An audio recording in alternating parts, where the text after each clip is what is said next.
পুলিশকে তো আমরা পুরোপুরি ভেঙে পড়তে দেখেছি, যেটা এইভাবে নির্বিচারে গুলি করে আমাদের ছেলেমেয়েদের হত্যা করেছে। তাদের তো ওই নৈতিক জায়গাটাই একটা হারিয়ে ফেলেছে।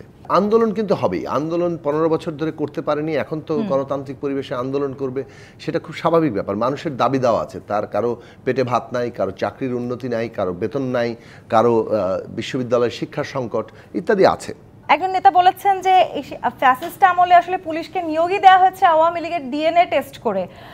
এখনো যদি তারাই আসলে এই সরকারে কাজ করেন, তার মানে আমরা যে আইন শৃঙ্খলা পরিস্থিতির উন্নতি প্রত্যাশা করছি সেটি আসলে কিভাবে হবে? পুরো আইন শৃঙ্খলা বাহিনী কি পরিবর্তন করে ফেলা সম্ভব? আমি দুটো বিষয় একটু আগে আমার কিছুটা ভিন্ন মত আমি দিয়ে রাখি। সেটা হচ্ছে, প্রথমত দেশে একটা ফেইল স্টেট হয়ে যাচ্ছে, এটা আমাদের কাছে এখনো মনে হয়নি।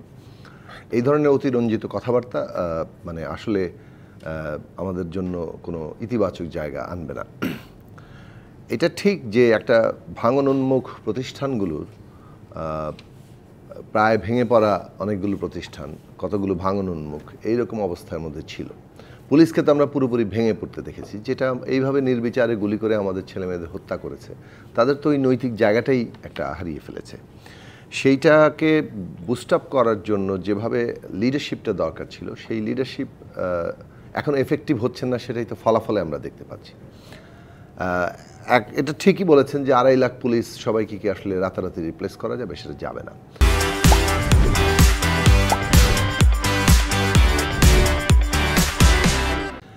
কিন্তু পুলিশ তো পুলিশের চাকরি করতে এসছে, সেই চাকরির ক্ষেত্রে তো একটা জবাবদিহিতা থাকতে হবে। আমরা যদি তার দায়িত্ব পালনের জবাবদিহিতা খুঁজে না পাই, তাহলে দায়িত্ব পালনের ঘাটতির কারণে তার তো মানে একটা জায়গাতে শাস্তি হওয়ার কথা, তো সেই শাস্তিগুলো আমরা দেখতে পাচ্ছি না।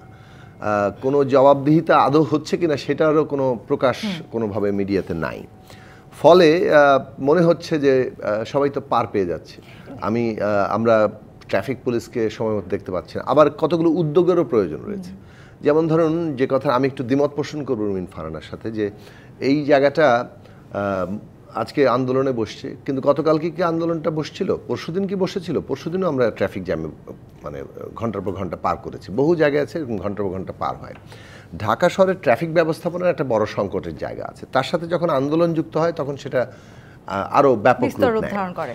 একটা তো হচ্ছে যে আমরা ট্রাফিক ব্যবস্থাপনার কোনো উন্নতির জন্য কোনো উদ্যোগ দেখিনি, সেই সমালোচনাটা শুরু থেকে আমরা করছি এবং এখনও করা দরকার।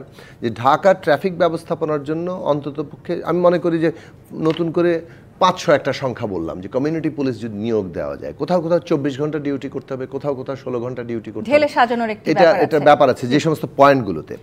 আরেকটা বড় সরকারের দুর্বলতা দেখবো, যে আন্দোলন কিন্তু হবেই, আন্দোলন 15 বছর ধরে করতে পারেনি, এখন তো গণতান্ত্রিক পরিবেশে আন্দোলন করবে, সেটা খুব স্বাভাবিক ব্যাপার। মানুষের দাবি দেওয়া আছে, তার কারো পেটে ভাত নাই, কারো চাকরির উন্নতি নাই, কারো বেতন নাই, কারো বিশ্ববিদ্যালয়ের শিক্ষার সংকট ইত্যাদি আছে।